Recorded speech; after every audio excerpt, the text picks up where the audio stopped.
Hello and welcome to another episode of Chapter Reactions. I'm Christine E. Schulze, your favorite Elvish author of young adult fantasy, and today we are going to be jumping into a selection from one of my books that I've written called The Crystal Rings.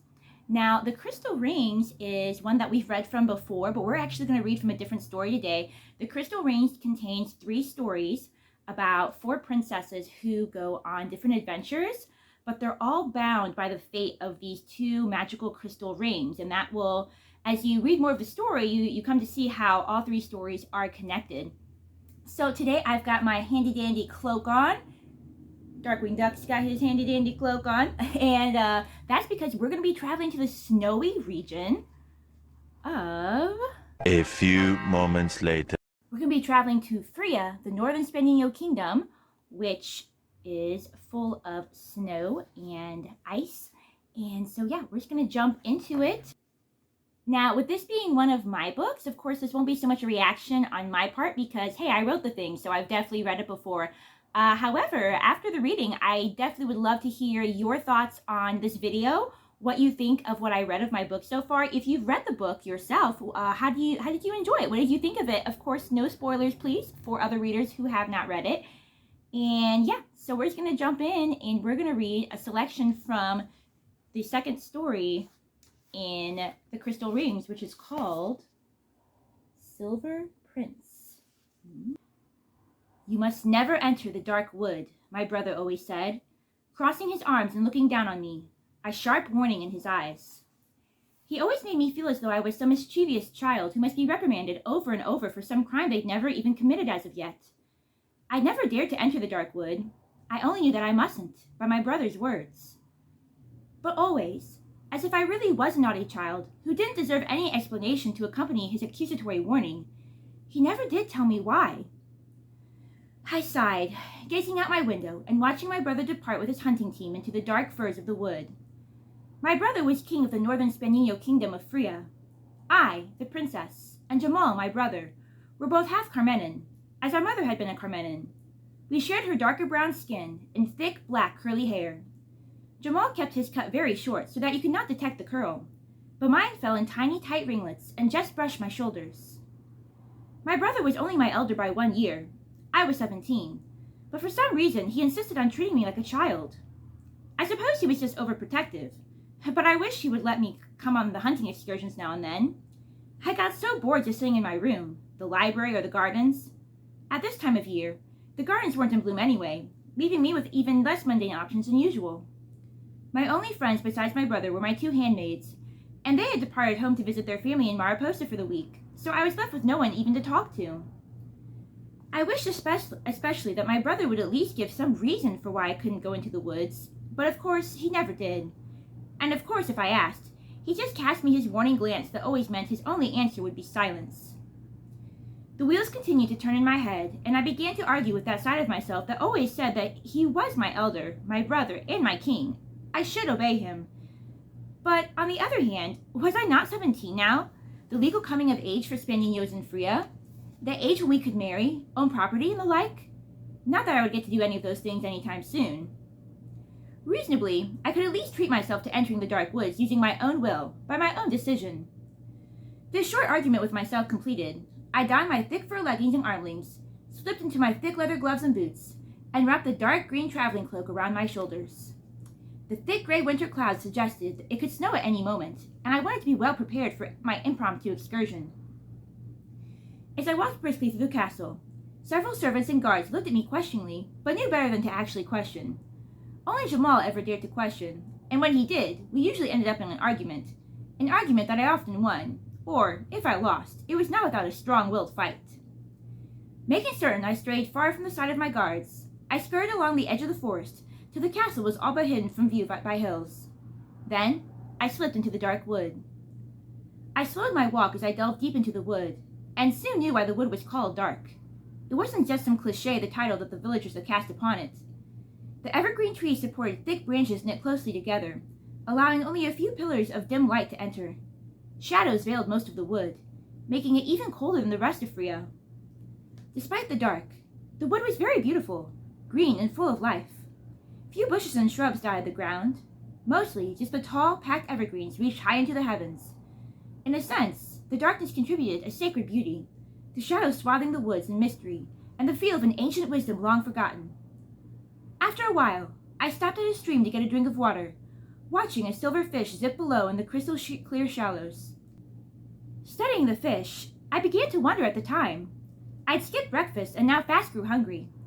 I looked up to glance at the sun but found it nowhere, concealed by thick branches. Lovely. No way to tell what time it was, or which direction home lay either. Perhaps going off on this adventure spur of the moment wasn't really such a grand idea after all. No, I wouldn't doubt myself.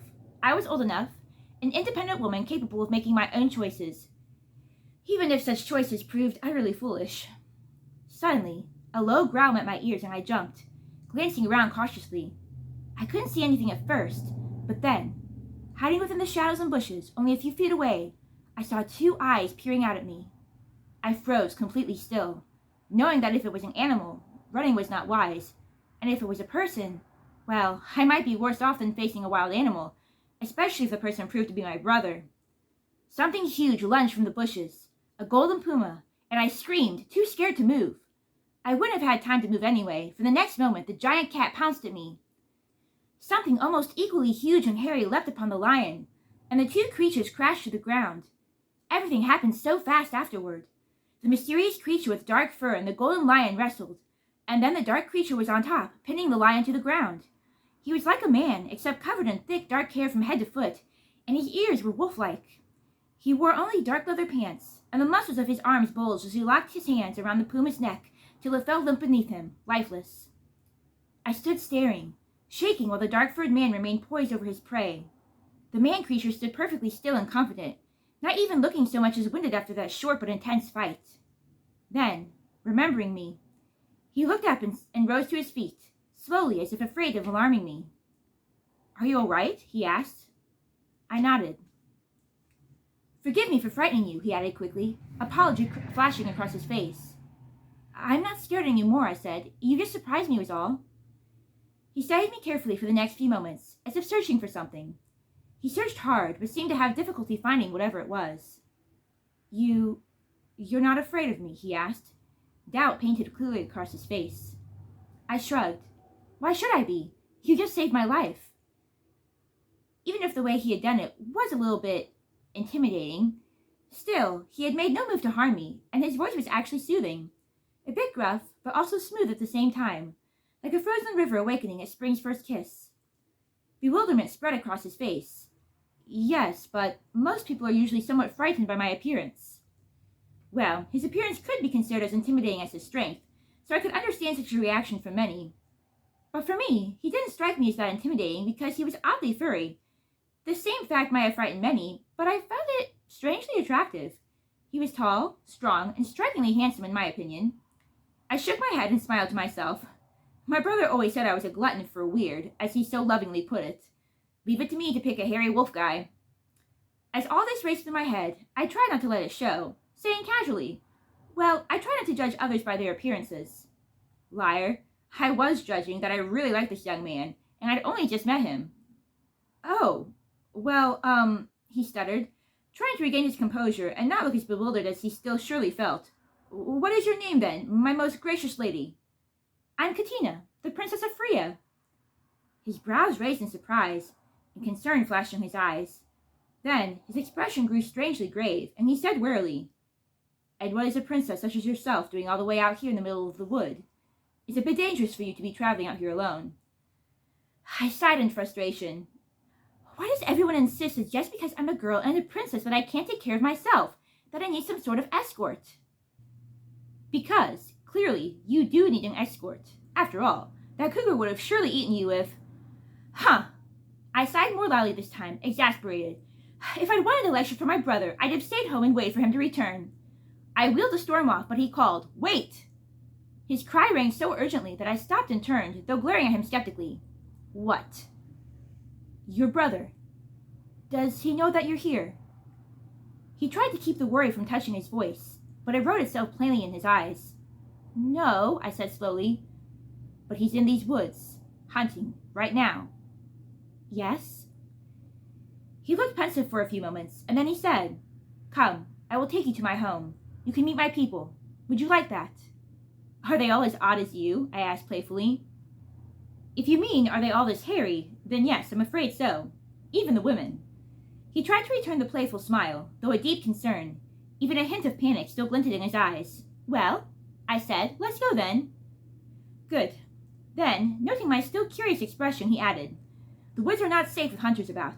We are often mistaken for real animals, and I wouldn't want you to get wounded on accident by my account. You can visit till their hunt is through." I nodded. It made sense. Still, the look in his eyes signaled to me that there was something more to the stranger than I could see right now, and not because of his mounds of hair. It was something hidden deeper, like a secret. And that is the end of our selection today from the Crystal Rings. What is this young man's secret? Gosh, we haven't even learned his name yet. Why is he all covered in fur? Is he a werewolf? But if he is, why isn't he attacking her? Because that's the thing that werewolves usually do. Why is her brother so insistent that she doesn't enter the woods? We haven't encountered anything dangerous. I mean, obviously the puma, but, you know, you got these protective wolf people running around, so why couldn't we just use one of those as an escort or something if she wanted to explore the woods? So many questions to answer, which you can answer for yourself by reading The Crystal Rings. As with all of my books, The Crystal Rings is available on Amazon, Barnes & Noble, in paperback, in ebook form, also Smashwords, Kobo, some other websites as an ebook. And yeah, on that note, happy reading. May you be inspired, and I will see you all in my next video.